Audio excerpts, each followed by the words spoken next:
Well, good morning, magandang umaga, and welcome to today's episode of My PI Dream. Today is Friday, and we have the waterproofing guys that are on their way. I just received a text message from them. Again, this is day 5 of the waterproofing. But when you add up all hours, we haven't had full work days. We're getting closer to that right now as we start getting more materials in, and we're getting closer to getting our waterproof solution done. I will talk a little bit more about the waterproofing here in just a little bit, and a project I've been working on for yesterday. And Ness told me, you know what, you better quit working on projects without showing the guys on the channel. So I will include you on where I am at on today's project down in the basement. So let's go ahead and get today started. So without further delay, let's get today's video underway.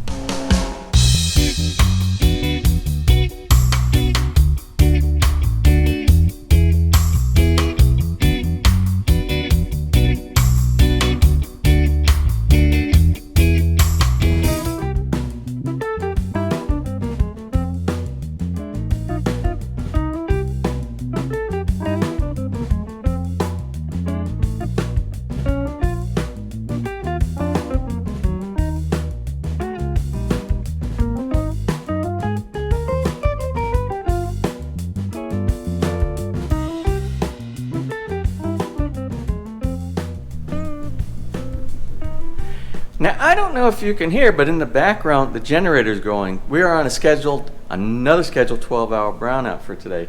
Oh, something I want you to take a look at.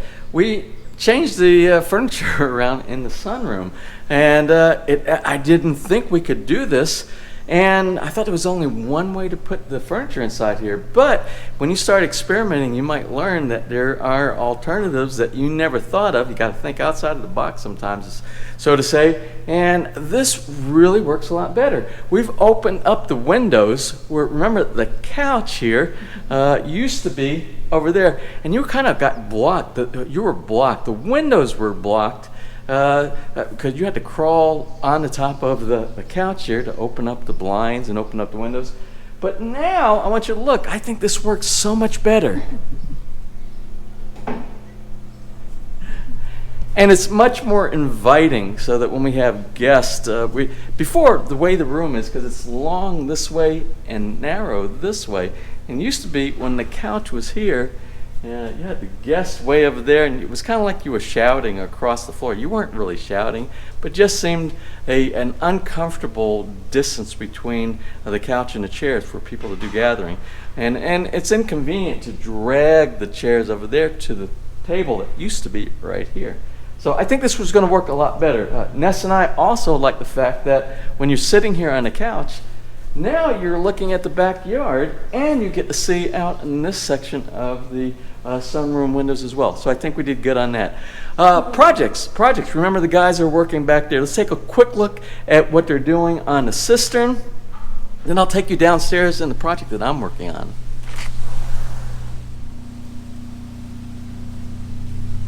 Now you see all this wire that we have back here. This is what's going to do reinforcing on the walls inside the basement. Now over in the Baje Cubo, the contractor has brought in a bunch of bags of Portland cement. So what they're going to do, they're going to mix up the Portland cement and some sand, and what they're going to do, they're going to encase that wire. You can see the Portland cement inside of here. I put it inside the Baje Cubo to keep it dry. So anyway, the Portland cement, the sand, and the chicken wire, well, it's really not chicken wire, it's really fortified, it's much stronger than chicken wire. It's going to be used for that internal layer inside the cistern. We can go down in briefly to look at what the inside of the cistern is looking now. It's a mess, because they've been doing chipping and they've been doing some waterproofing inside the corners. But let's go ahead and take a look and see what's going on down inside the cistern.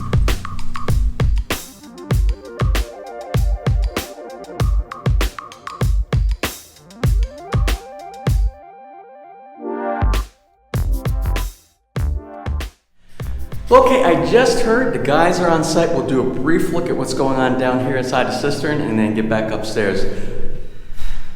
So now you can see we are getting some reinforcement to the wall inside here. Waterproofing already done in some of the corners.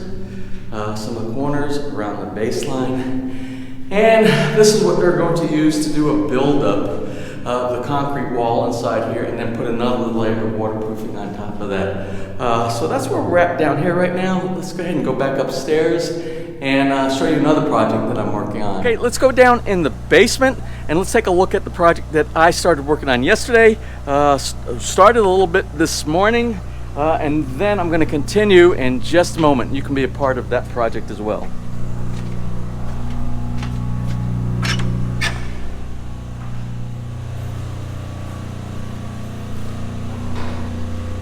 Now what you see here, this is a cleanup action.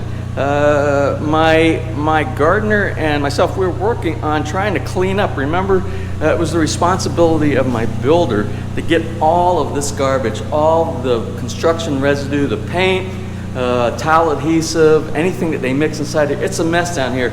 But he left before completing that project, even though he said he was going to do that.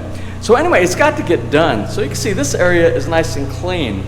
And this area, I thought we were going to have to use something like paint thinner to be able to clean this up. And it's coming out pretty good. I like it. If I can get the entire floor to look like this, I'll be very happy. Let me show you what we're using to do the cleanup of this area right here. Now originally I started using some paint thinner to get it up, and it worked, but not so good. It took a lot of elbow grease, and I was using a wire brush and a scraper and sponges, and I worked on several of these, and they came out good, but it took a lot of time. Now my gardener went out and he asked some folks who do this for a living, what is the recommended solution? And they said, try this muriatic acid. And what he did, he went out and purchased a gallon of this right here. And I will tell you, you take this muriatic acid, and what you do is you use a paintbrush. Oh, I think he has the paintbrush over here. Yeah, the paintbrush over here. You take the paintbrush and you just put it over the entire area, especially in the area where there's a concentration of lots of debris. Maybe something like all this right here. And you let it sit on there for just a little while. You can use a brush if you want to. Something similar to this brush right here to kind of brush it in.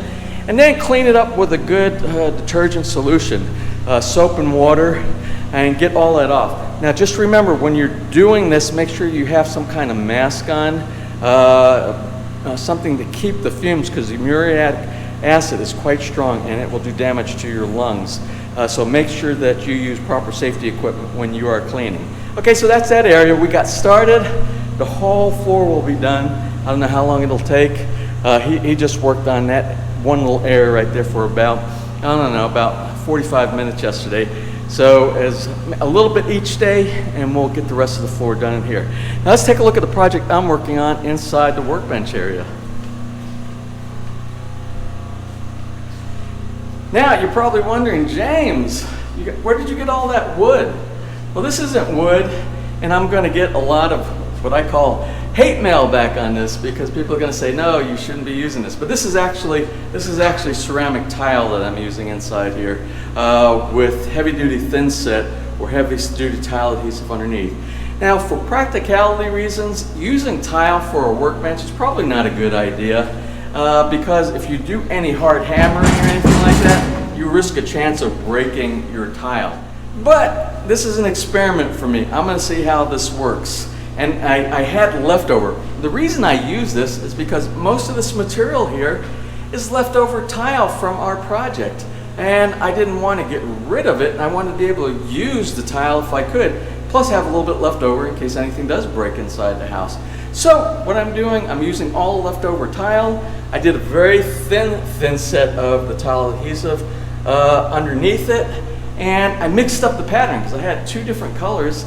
And I didn't have enough of one color to do it all, but I like the pattern, and I think it works good with the pattern on the floor and the beige color on the wall. I think this is going to work out really good. And you didn't see, but the trim here, if you take the trim and you flip it upside down, where normally the big gap is underneath the bottom, if you flip it upside down, the tile fits right inside the trim on the side, and it gives a very nice finish along the edge of the workbench. So that's where I'm at now. I'm going to eventually have to go back and drill the holes inside here for my saw and for my for a drill press and for my grinder and things like that. But we'll do that later on. We'll make sure that we put something like a rubber mat underneath the bottom so we don't apply a lot of pressure and possibly crack the tiles. But I think we're good. This was done yesterday and it's nice and solid inside here. Very nice and solid, but we'll see. Time will tell. We'll keep an eye on this and we'll see if this was a good idea or not. Now let me go ahead and finish up the project. What I'm working on now is this back piece right here. You can see I already cut this one piece of tile back here, all these small pieces. And these I can't use my tile saw for because they're too long. I'm doing a lot of very long cuts and I can't fit the tile on my tile saw. So what I'm using is the grinder outside. I'll use the grinder to finish cutting each one of these pieces right here. We'll get some more tile adhesive, we'll finish this off. And then we'll think about the next step. There's a couple other ideas I have for the workbench area, but we'll see when we get to that. And they'll be sort of like upgrades. So let me go ahead and get started with that outside, and let's get the project going.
Okay, here it is, the end of the day. It's after 5:30. Everybody's gone. The folks doing the waterproofing in the cistern, they are gone for the day.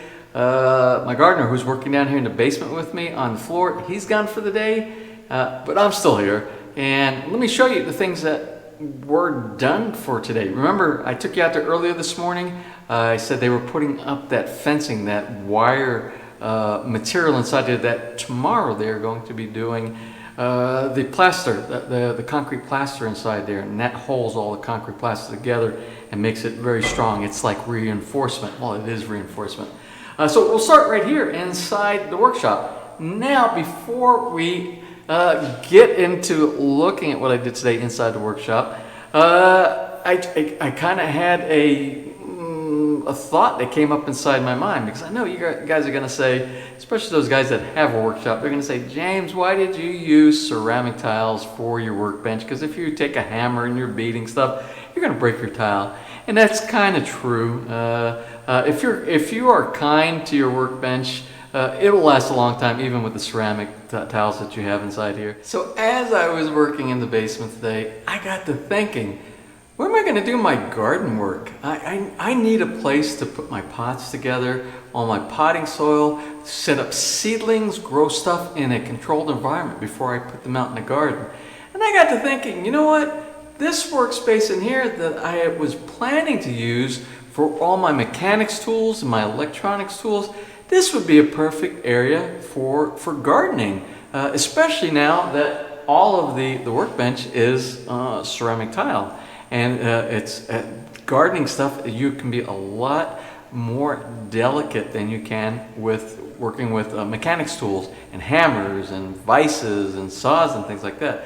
So this is my plan. This is going to be converted to the garden area. And it's perfect because right here we can grow plants right down here underneath the high intensity lights. We can start our seedlings there. We can put all of our garden tools and our seeds and everything that we need inside the one cabinet that we have here. And the ceramic tiles on here is perfect if you spill water, if you spill anything, because this is all going to be grouted, and we're going to use that waterproof grouting that we used up inside the bathroom, the comfort room upstairs, and then all the comfort rooms inside the house. So anyway, let me show you what I got done today. So as you can see, the workbench is almost done. I'm not going to say it's 100% done because I haven't got the grouting in yet. But I'm happy with where I'm at. I like this pattern. I think this pattern is just so cool. It looks like wood, but we won't get any termites down here. You know, termites are a big problem here in the Philippines. And water won't make any difference falling on that. Again, this is going to be grouted. And what I plan on doing some type of a backsplash back here so we don't get any dirt or anything like water or anything up against the paint on the wall. So we'll do some kind of backsplash all the way around so it's protected on both sides. It'll almost kind of look like a kitchen, but not really a kitchen. Oh, and another thing, we have on the outside over here, we have water. Now, I wish this electrical outlet were somewhere down here, but if I want to put a sink in this area right here, I can drop a sink in. I can go out through the wall right here, and remember on the outside we have a trench just like this. We can run it to the trench outside for nothing but plain water, and that goes into the storm sewer. And if I want to, if I think I might get some dirt or some debris inside there so we don't clog up our pipes, we can put a trap down here. We can put like the grease trap, but it will also collect any type of debris that might fall inside here. We can tap into the water. Right on the outside, there's water right on the other side of this wall out here. So we can have water and drop it down in this area right here, and we can provide water to a spigot or a water bib or a faucet that goes inside the sink. If we want to do that, we have the option. I would rather do it over here, and it could be done over here because there is water in the ground. And there is a storm sewer, but it's also the pipes that are outside are so far down inside there, it would be a major trenching job to be able to do that. I mean, a major. I wish I would have thought about this a long time ago. But anyway, I think that the sink can be put on hold for quite a while, but I think this came out really good. Now, for the real workbench that will be done for the vehicle, for working on the vehicle, for working on grinding and drilling and all, I have all this area, all the space right here. Even though the vehicle can park up inside here, there's plenty of room on both sides of the front of the vehicle where the engine is. Remember, I drive in forward, to open the door and not bump into a bench. So we'll put the bench all the way around here. Go over to the side right here. But the neat thing about doing this from scratch, doing this project from scratch, when I get my ironworks people to do the ironworks for the support, we'll leave an opening for a tool chest. Remember, I wanted to do a tool chest. I don't know if I told you about that. I contacted a company about a tool chest. but it won't fit up underneath this countertop right over here. But what I can do, I can custom make it over here, where the roll around, I can actually use the roll around to where we can put it somewhere inside this area right here, whether it's on the end, whether it's in the middle, on this side, it doesn't, we can figure it out, because remember, we are starting from scratch. And we have electrical outlets down on the bottom there and the bottom there. They can be hidden inside some cabinets with an access through the top of the workbench, so we have plugs, so we can do a multi-strip outlet on the top. So we have power over here, and we have space. So I think that'll be a project for maybe this coming winter.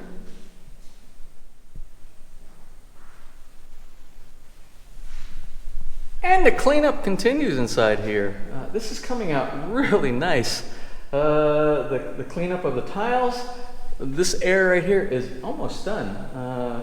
I suspect tomorrow, this whole area, including this right here, depends on where my gardener is going to work, which direction it goes. And I recommend we get this whole area done. Then we can move some stuff from other areas over to here temporarily. You kind of move around so we can do the other areas. But it's coming out very, very nice. I'm really happy with this. Let's go look down inside the cistern. But before we do go down into the cistern, I have one birthday shout out for today. And a birthday shout out, I remember this birthday shout out from last year. It's the same for March 8th. And it is for Jazz X Boy. Jazz X Boy, the username Jazz X Boy. That's how I remember, because that was like a weird name, Jazz X Boy. Anyway, to you, Jazz X Boy, I want to wish you a happy birthday. Okay, let's take a look real quick at the cistern. I don't know if there's enough light out here to see, but we'll kind of climb down just a couple of rungs inside there, and we'll look at what these guys did. Now, these guys took all of that wire. Remember that big wire? All that wire they got inside this small access hole, this manhole. They kind of folded it, bent it just a little bit, got it down inside, and then they opened it back up and they installed it on the wall. We'll take a quick look at the walls down inside the cistern right now. And tomorrow is set for doing the plaster work on top of that. All that cement that's sitting over there in the Baje Cubo, that's what they're going to use for doing the plaster work with the sand and whatever the magic solution. I don't know if they're going to be putting any of the waterproofing solution inside that, or if the waterproofing solution goes over the top of it. They're the experts. I'll rely on their judgment. So let's go down and take a look at what it looks like inside the cistern. Okay, so it is pretty dark in here right now. I don't know if you can see much, but you can see all the wire mesh, and this is the lightest part. You're not really going to see too much, I don't think, over here. Well, maybe you can. And so tomorrow they will be coating all this. Everything inside here will be covered up with a couple of inches of plaster coat. Okay, well, that's about it for today. Some work inside the workshop, which is now going to be the gardening workshop, I believe. And then, oh, and you like the sunroom with all the furniture and like that, yeah? Yeah, I can see that outside. I got Nessa's thumb of approval on that, so that's good, and it feels much better like that. Some work on the cistern today. The plaster work starts tomorrow. Well, okay, tomorrow is another day. So for today, if you enjoyed today's video, please give us a thumbs up. Please share, and if you have not subscribed, just click on that little My PI Dream heart in the bottom right hand side of your screen. You'll be subscribed and you'll be notified the next time we upload a new video. So until such time, you have a wonderful and blessed day.